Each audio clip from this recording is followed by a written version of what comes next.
fiery horse with the speed of light, a cloud of dust, and a hearty Hi-Yo Silver, the Lone Ranger.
With his faithful Indian companion Tonto, the masked rider of the plains led the fight for law and order in the early western United States. The stories of his strength and courage, his daring and resourcefulness have come down to us through the generations.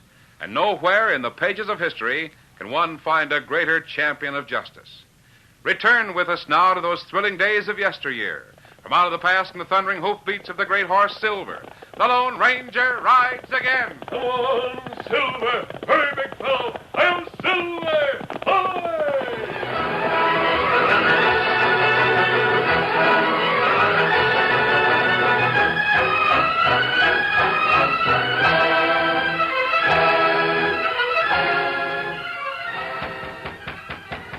The man who knocked on the door of Speed Lawton's house wore a 5-pointed sheriff's badge on his vest. And in his pocket, Sheriff Bert Gray carried another badge, a deputy's badge, which he was determined to pin on the most famous gunslinger in the territory, Speed Lawton. Oh, howdy, Sheriff. I come over to talk with you some more about that job, Speed. Come on in. How long is it going to take you to understand I don't want that job? Ain't I made myself clear? Now, look, Speed. Maybe it's a question of money, huh? Let's say I hike the ante a little bit. I got 2 deputies as it is, and they draw down $100 a month. Now, you, well, I'd be willing to go as high as, say, $250 a month. $250? $250 is a lot of money for a badge toter. That's right.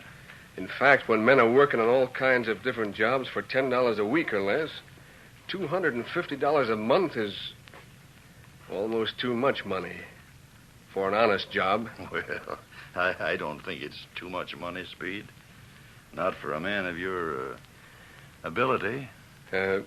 Just what would I have to do to earn $250 a month on your payroll? You'd have to do only what you're told to do. That's easy enough to understand, ain't it?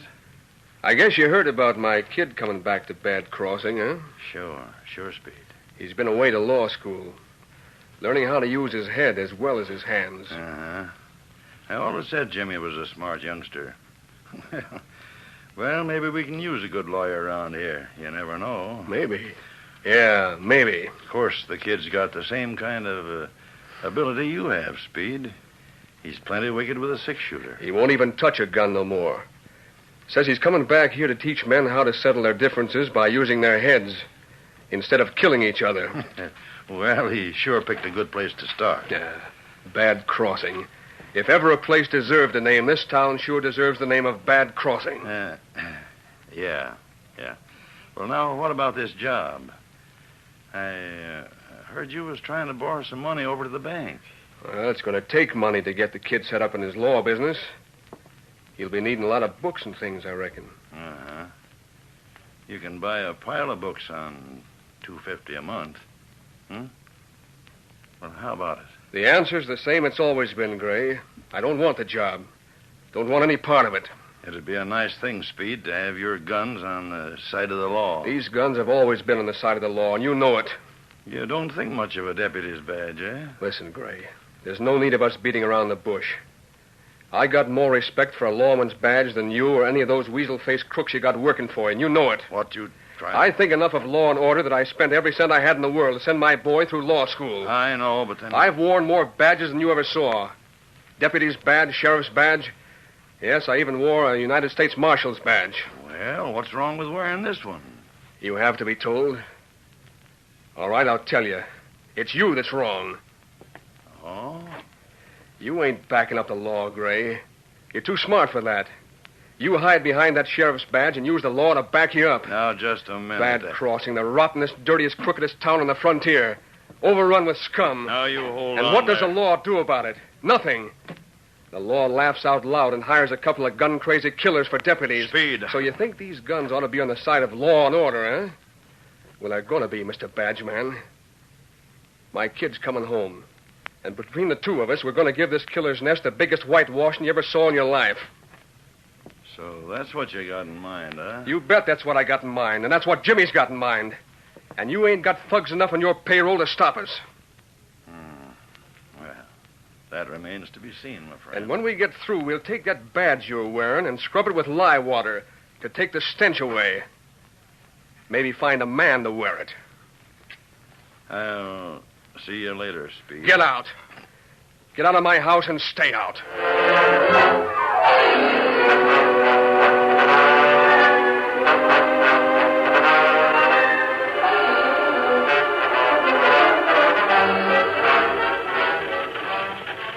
The overland stage from Sweetwater was a dozen miles from Bad Crossing.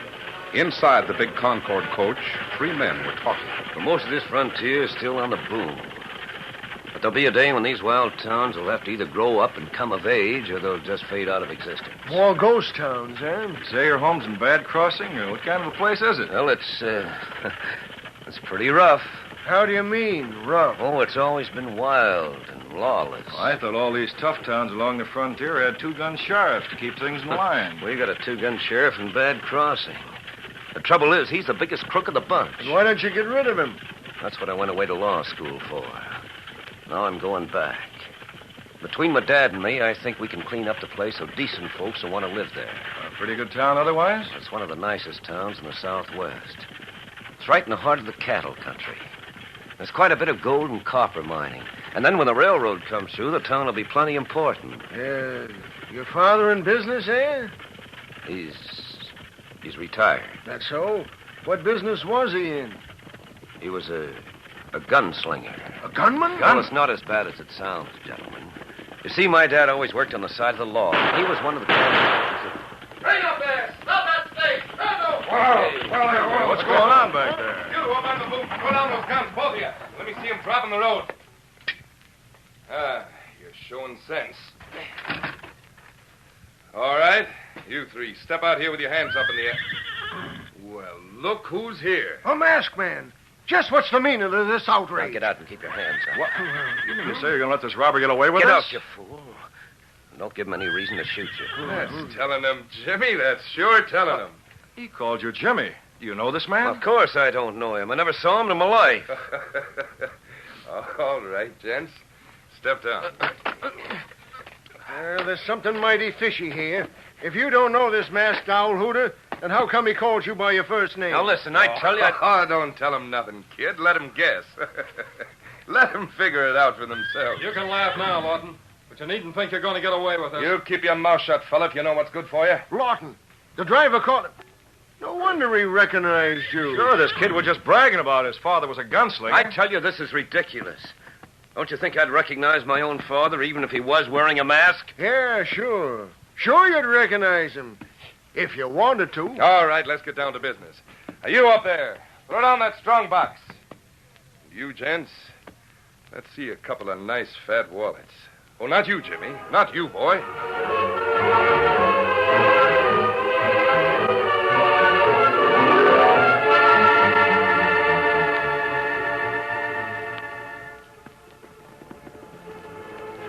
It was the day following the holdup near Bad Crossing. At a secluded camp by the river a few miles away from the town, the Lone Ranger watched the approach of his friend Tonto, coming at a gallop from the direction of Bad Crossing.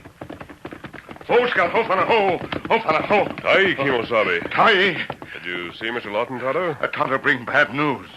Lawton, fella, in jail for robbery. Speed Lawton? What happened? Well, stagecoach get robbed yesterday. Driver say him no masked man is Lawton. Passengers say robber take money from them, but not take money from young Lawton fella, Jimmy. So Jimmy has returned from school, then. And him plenty mad, too, 'cause sheriff put father in jail. I wonder. Huh? I wonder if Jimmy really is plenty mad. I wonder if he's mad enough to do something about it. Well, young fella study law. And now him say him prove father have nothing to do with robbery. Perhaps he can.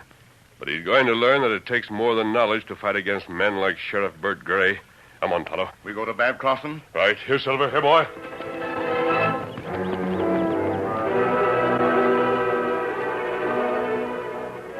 Jimmy Lawton paced the floor of the small shack on the outskirts of Bad Crossing as he listened to the words of the man who'd been his father's lifelong friend. You've got to realize that there are times when you can't fight crime with reason alone, Jimmy. Well, you talk just like my father. You and he are both gunslingers. All you know is force. The man who held up the stage you were on yesterday, he used force or reason? But he was an outlaw, posing as my father so that Sheriff Gray could have an excuse to put Dad in jail. I was able to reason that much, Jimmy. Now I'm wondering why your father ever let Gray take him prisoner when he knew the whole thing was a frame-up. Because I told him to go along with Gray. I told him I could prove his innocence and that I'd get him out. I hope you haven't made a mistake. No, I know what I'm doing. This town has a reputation of being the worst place on the frontier. It's overrun with crooks and killers of every description. And I say you can't clean up the town with force alone. Do you think the job can be done with reason alone? Why, yes. I say that intelligence is stronger than brute strength. Last time I saw you, Jimmy, you were wearing 2 guns. You knew how to use them, too. Certainly I knew how to use them. You know what my father used to say? What? He said it was my heritage. Because his father was a famous gunman. That's true. Certainly it's true. But I don't care for that kind of a heritage. Someday I may have a son. And I want to leave him a heritage of something fine and worthwhile. Something more than the ability to throw lead. Yes, I know how you feel. I know how your dad feels, too, Jimmy. Well, he used every cent he had to put me through law school. And now I'm back, ready to prove that he didn't make a mistake. You're the one who's making a mistake. You think you can bring the law to a place like Bad Crossing without something to back it up? Well, there'll be plenty of backing up when we get started. And you'll find there are lots of decent people willing to back me up. And I won't have to carry a 6-gun to prove it. Come on, Tonto. Now, listen. Please don't think I'm ungrateful to you. It's just that, well, you just don't understand. And Father doesn't understand either. But, well, he's willing to give me a chance. That's because he's your father. And because he loves you very much. Yes, I know he does. As for me, I'll admit that I don't understand you, Jimmy. I do wish you luck. Adios. I'm going down to the jail. I'll tell Dad that you were here. Let's go, Tonto.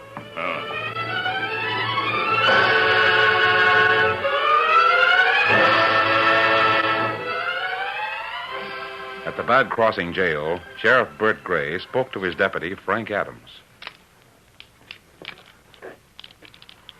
All right. Bring him out, Frank. Leaving his 6 guns right on the desk, Sure. Leaving them right in plain sight, where he can grab 'em in a hurry when I give him the bad news.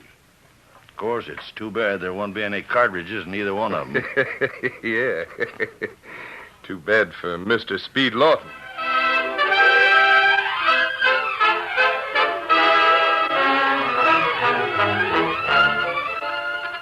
The curtain falls on the first act of our Lone Ranger story. Before the next exciting scenes, please permit us to pause for just a few moments.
to continue our story. Frank Adams, the deputy sheriff, walked back to the cell where Speed Lawton was prisoner. As the heavy key was fitted into the lock of the door, the prisoner stared with cold contempt at the man before him. All right, Lawton. You can come out and get the bad news now. Bad news, huh? What kind of bad news you talking about? I reckon the sheriff will enjoy giving it to you himself, Speed. I'll make it short and sweet, Lawton. You're going to prison. What? Why, there ain't even been a trial. I talked to the judge at the county seat. You're going away, Speed. For 10 years. Why, of all the... Now, don't make a move. Either one of you. It's careless of me to leave your guns laying right there on the desk, wasn't it? If you think I'm going to let myself... But get I railroaded- wasn't careless enough to leave any bullets in those guns. Frank, we got a prisoner here trying to escape. Yeah, seems that way, Sheriff. Ah, you dirty coyote. You better see if you can stop him, Sheriff. Sure. Sure, I'll try, Frank.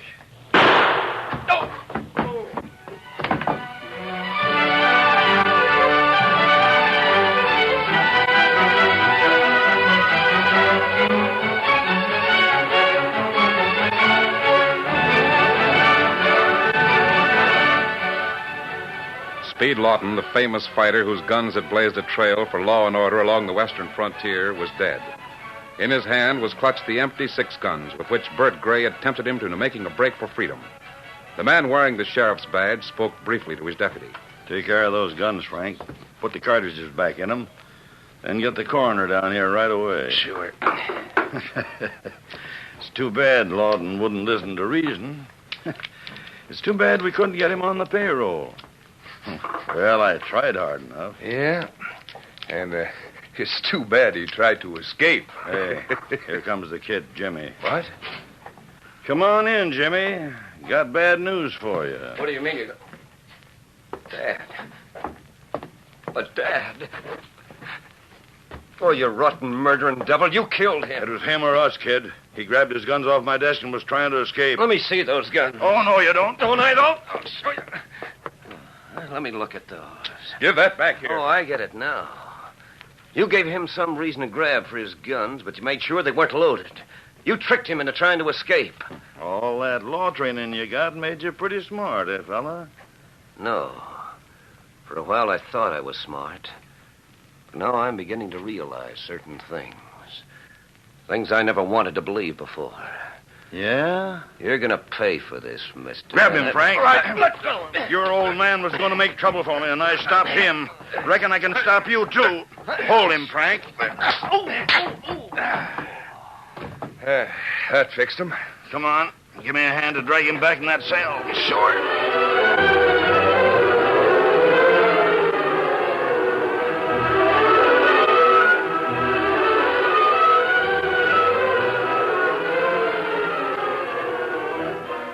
It was nearly midnight.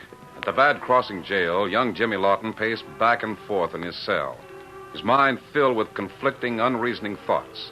And in the outer office, the sheriff's deputy, Frank Adams, dozed in a chair that was tipped back against the wall. Suddenly, the deputy came wide awake as the door of the office was kicked open violently. Hey, what the... Mask. I have to shoot it might wake up the town. You'll never know it, mister. Who are you, and what do you want? When I'm in the mood to answer your questions, I'll let you know.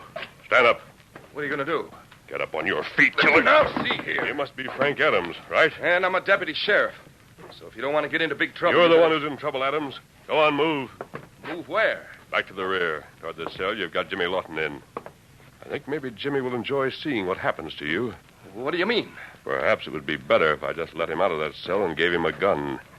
I could give him his father's guns. The mask, man.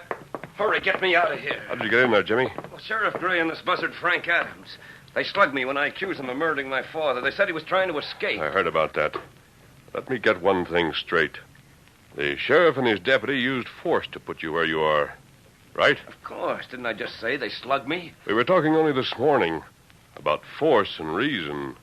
Remember? Of course I remember.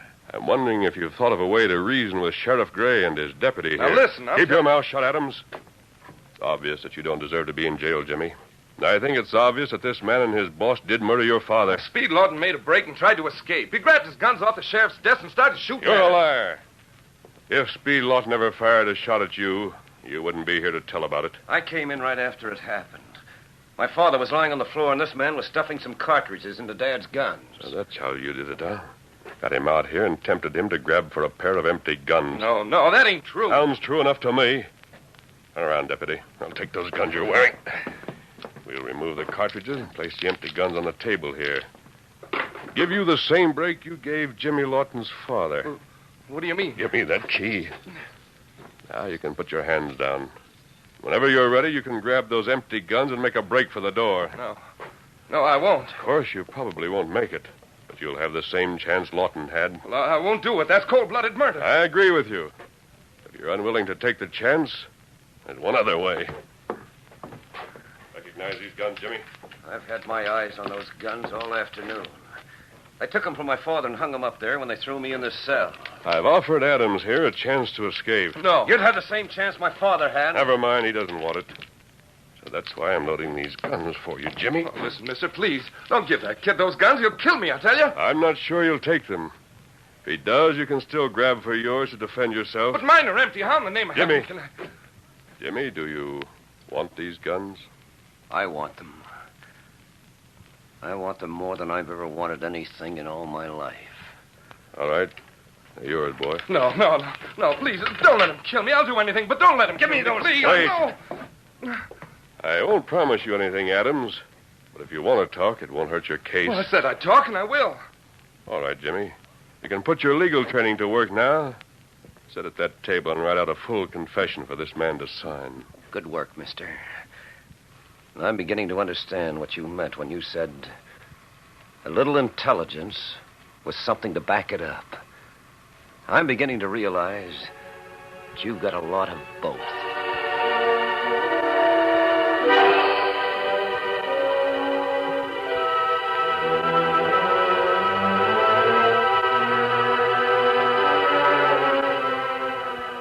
Well, the sheriff tried to get Speed on his payroll. He offered him big money, too. But your father refused. All right. Now, what about the robbery? Well, I done that. Sheriff had it fixed for me to wear clothes that looked like your father's. He even had it arranged with a driver to call me Lawton. Who's the driver, and where can we find him? Well, his name's Farrell. Lives at the hotel. Go on. Anyone else in on that robbery? Yeah. There's me and the sheriff and the driver, and that's all. All right. Now, which one of you killed my father? Well, Greg done that. He emptied Speed's guns and laid them on the desk. Then he had me bring them out. Go on. Well, sheriff told your father he'd talked with the judge at the county seat. Said they were sending Speed to prison for 10 years. Was that true? No, he told Speed that just so he'd make a play for his guns. Yes, and what else? Well, your father said he wouldn't stand for being railroaded. And he grabbed for his guns. Well, that's when the sheriff let him have it. Uh-huh. Well, all right, Adams. You can sign your name to that. You know, I made a mistake this morning, Masked Man. When I said I didn't want any part of the heritage my father left me. I'm ready to wear these guns now. His gun. Now, listen, kid. You ain't gonna use I ain't them gonna guns kill on me, you. are you? No, not me, Adams. I'm a lawman first and foremost. I wouldn't even kill Bert Gray. Unless I had to. Now, you sign that. Sure. There's your confession, Jim. Take care of it. Right. Now, let's get this buzzard locked up, and then we'll finish the job that my dad started. Tonto's waiting outside. We'll leave him here to guard your prisoner.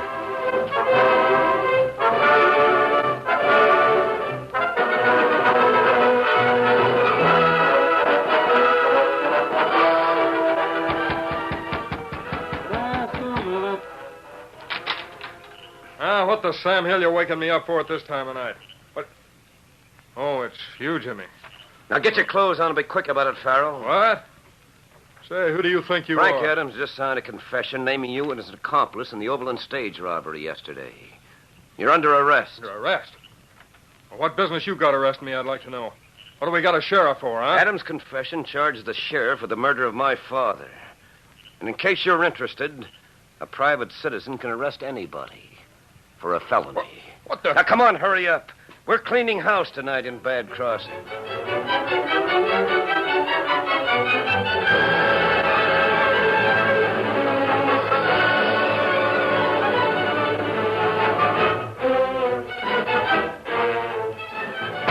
Hey, what in the world? Keeping late hours, aren't you, Sheriff?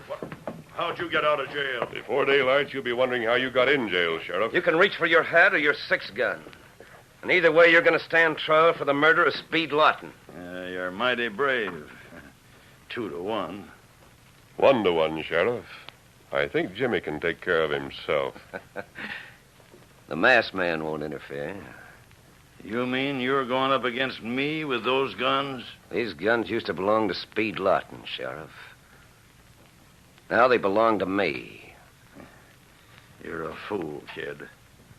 A fool. Just like your old man. Well, once you spoke the truth, Sheriff. You fool, you... Why, sure I'm a fool. Same kind of a fool my father was, a lead-slinging fool. I'm mighty anxious to give some of you bad men a taste of your own medicine. Now stop your blubber and get started for the jailhouse. You'll find plenty of company waiting for you. Hail, Silver! Ahoy!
The story you have just heard is a copyrighted feature of the Lone Ranger Incorporated.